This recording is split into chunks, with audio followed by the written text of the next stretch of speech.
तो दोस्तों, आपने काफी सारी मर्डर की दास्तान सुनी होगी, लेकिन आज जो मैं आपको स्टोरी सुनाने जा रहा हूँ वो एक ऐसे मर्डर केस की है जो कोर्ट में खुलेआम जज के सामने हुआ। ये जो वीडियो आपको स्क्रीन पर दिख रहा है वो गुरुग्राम का है, 7 मार्च 2020 का। दिल्ली पुलिस के स्पेशल सेल को एक खबर मिलती है कि 6 लाख का इनामी बदमाश जितेंद्र गोगी अपने साथियों के साथ गुरुग्राम के सेक्टर 83 के अपार्टमेंट में छुपा हुआ है। गोगी एक खतरनाक क्रिमिनल था जिसका अंदाजा आप इससे लगा सकते हैं कि 2016 में इसको कोर्ट में पेश करने के लिए दिल्ली पुलिस की वैन में ले जाया जाता है। इसी दौरान इसके साथियों ने पुलिस वैन को ओवरटेक करके दिल्ली पुलिस की आंखों में मिर्चा पाउडर डाला और गोगी को वहां से छुड़ाकर भाग गए।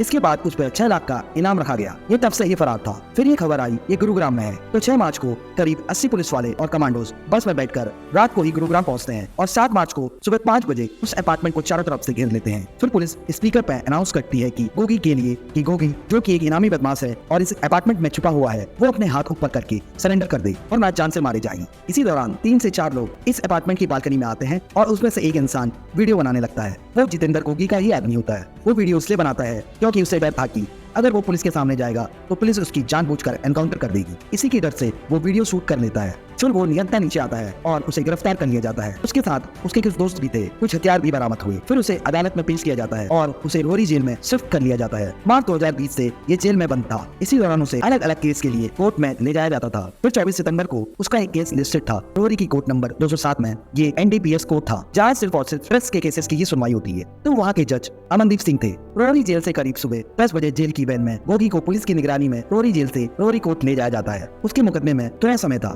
कोर्ट का जो लॉकअप था उसमें गोगी को रख दिया जाता है। उसकी कोर्ट की सुनवाई 1 बजे होनी थी, लेकिन वो 15 मिनट डिले हो गई थी। तो करीब 1:15 में गोगी को अंदर ले जाया गया। कोर्ट पूरा भरा हुआ था। जज साहब अपनी कुर्सी पे थे।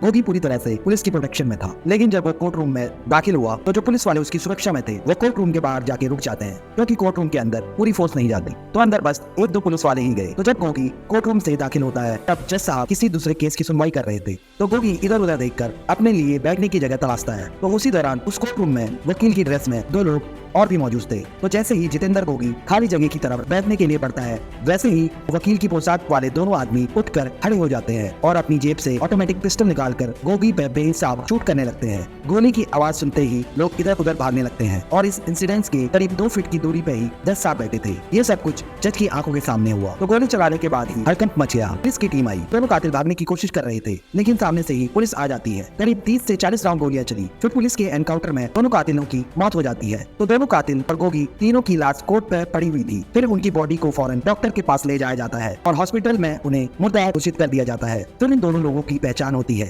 जिससे पता चलता है कि उसमें से एक का नाम राहुल था और दूसरे का नाम मोनिस था। राहुल के ऊपर पहले से ही 50,000 का इनाम था। तो इस केस में खुद जज ही विटनेस बन गए थे। हिंदुस्तान में ये पहला केस होगा जहां जज के सामने कत्ल हुआ। कि कोर्ट की सुरक्षा पर भी उंगलियां उठी कि कोर्ट के अंदर 2 बदमाश बंदूक लेकर आखिर घुसे तो घुसे कैसे, और इन कातिलों की हिम्मत की भी दाद देनी होगी। उन्हें थोड़ी सी भी हिचक नहीं हुई कोर्ट में आकर जज के सामने गोली चलाने में। तो पता चला कि ये दोनों हमलावर ने उस कोर्ट की कई बार वर्की की। उन्हें पहले से ही मालूम था कि उस दिन गोगी की सुनवाई होने वाली थी। उन्हें यह भी मालूम था कि अगर वो कोर्ट में वकील की ड्रेस पहनकर आएंगे तो उन्हें की चेकिंग वगैरह कुछ नहीं होगी, इसलिए वो अदालत में एक वकील की पोशाक में आए। अब परेशानी ये थी कि आखिर जितेंद्र गोगी था कौन और उसके दुश्मनों ने उसे मारने के लिए इतना बड़ा जोखिम क्यों लिया। तो जितेंद्र गोगी दिल्ली के अलीपुर इलाके का रहने वाला था। इसने अपनी पढ़ाई दिल्ली यूनिवर्सिटी के सारदानंद कॉलेज से की। उसी कॉलेज में उसी के साथ उसी के शहर का एक और आदमी टिल्लू तेजपुरिया भी पढ़ता था। तो फिर इन दोनों की दोस्ती हो गई, लेकिन इनकी दोस्ती स्टूडेंट यूनियन के इलेक्शन के कारण खराब हो गई, क्योंकि इस चुनाव में गोगी किसी और को सपोर्ट कर रहा था और टिल्लू का एक रिश्तेदार भी था उसमें, वो उसको सपोर्ट कर रहा था। तो इस इलेक्शन में काफी मारपीट भी होती है। एक अपोनेंट